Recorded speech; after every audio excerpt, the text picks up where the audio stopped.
Yes, ladies and gentlemen, I'm in love with this project. I'm in love with this space elevator idea. This is what Astrodyne Rocketjet is going to be all about. This is going to be its primary objective, to build a space elevator, a rocket-assisted space elevator, reaching through the mesosphere, using rocket engines at its stages, once every kilometer, connecting the system of pipes and cables to platforms, within which are embedded rocket engines.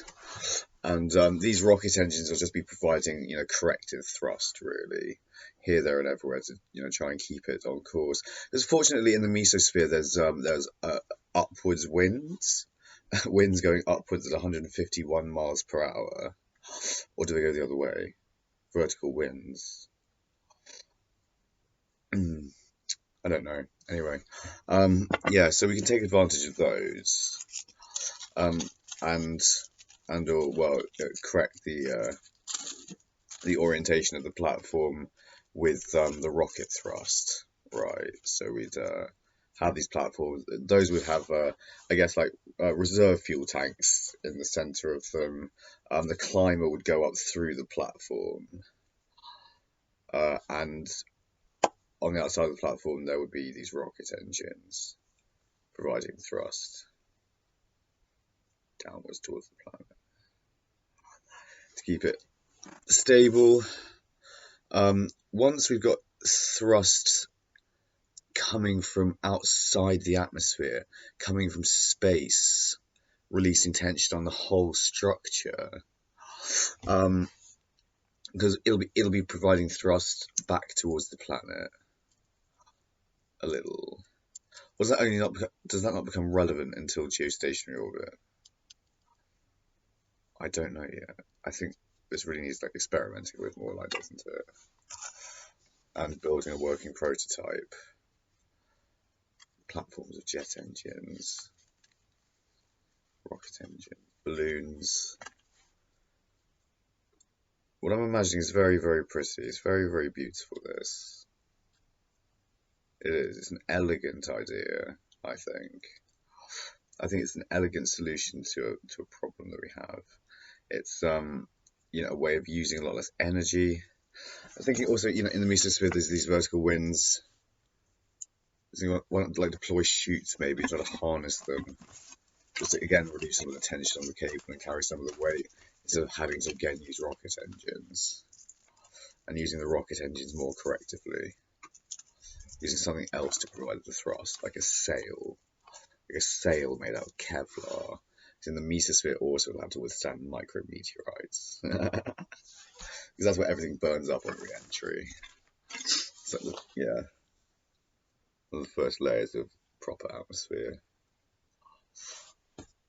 There's a layer of sodium in it, so it's also salty, but it's yeah, a layer where the atmosphere is ionized sodium. So yeah, we live in a strange place, strange and beautiful world, and I reckon it is beautiful up there. I'd love to see it up there in the mesosphere. That's where Aurora Borealis happens. So yeah, you get to see that up close. That'd be amazing. Be unbelievable. Yeah, beautiful, staggering. Rare forms of lightning that knock to loosen the clouds. Yeah. Also, like the divide, light, incoming sunlight in beautiful ways, and it'll look like an acid trip.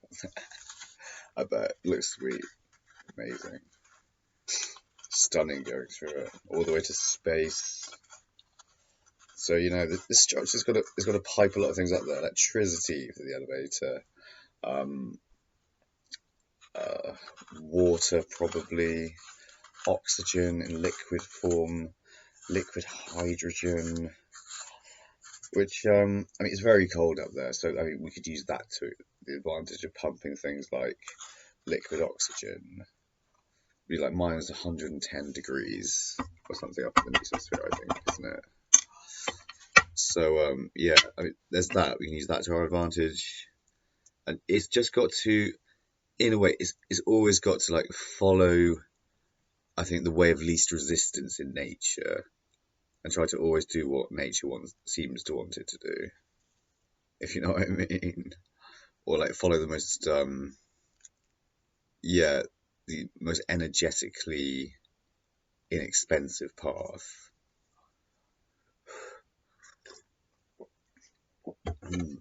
Using the facts of the terrain that you're in, the environment that you're in. So 151 mile an hour, or 150 mile an hour winds. 151 is very specific. 100, yeah, like also 150 or so mile an hour winds up there in the mesosphere. Very interesting.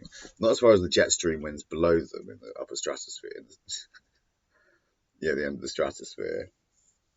250 mile an hour winds up there. But yeah, those balloons up there need to be corrected with jet engines. And kerosene getting piped up there somehow. Towards the jet engines. But the jet engines wouldn't be using all that much kerosene. They wouldn't be using anything like the amount of kerosene that 747's turbofan jet engines use at cruising altitude. They're gently pulsing, or like maybe like revving a bit, but not insane amount. So like the cable, it looks so cool when you're riding on it. It would look a bit scary, but it would be like slowly just going in front of you like that in the sky. There's no way you could keep entirely still. But if you got the guts to go up it, yeah, I reckon it would look sick. It would look amazing. And up in the mesosphere, you have the rocket engines on the various rings, stages, the platforms. You can probably stop the elevator and get out of the platforms if you're man enough to get out into the mesosphere, and you know you'll pressure all your spacesuit and have a look out there.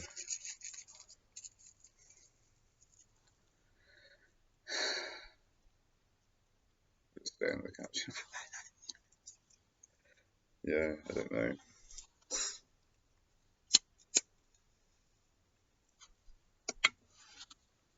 This is possible, ladies and gentlemen.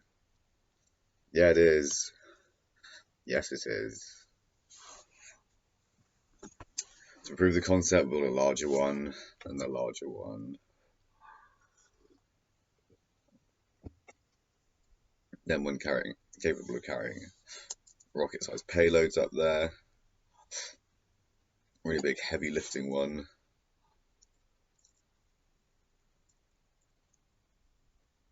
And then we'll use it to start constructing things like dockyards up there, big starships up there, infrastructure up there, factories, farms even, big greenhouses, big, yeah, catching all that sunlight to make it into plant mass that we can then use.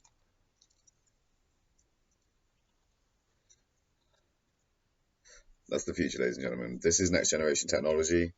This is the technology that we need. It's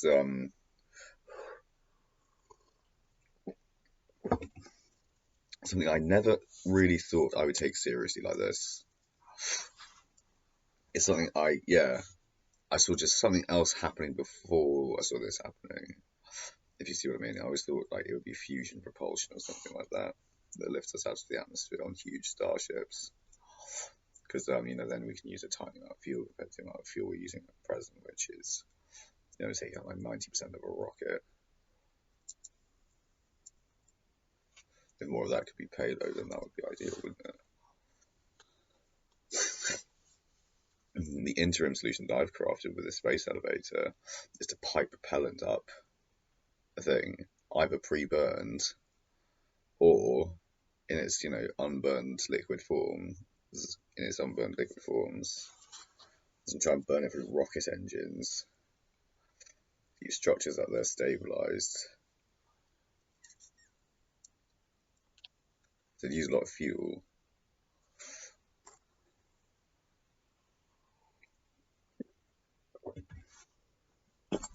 But it would still enable us to take a lot more payload to space than we're currently capable of taking. It would enable us to, make a drastic saving on what we currently spend on rocket launches. Since we could run it constantly, as opposed to just every now and then, whenever we can afford a rocket. It would still be a cheaper solution to getting things to space.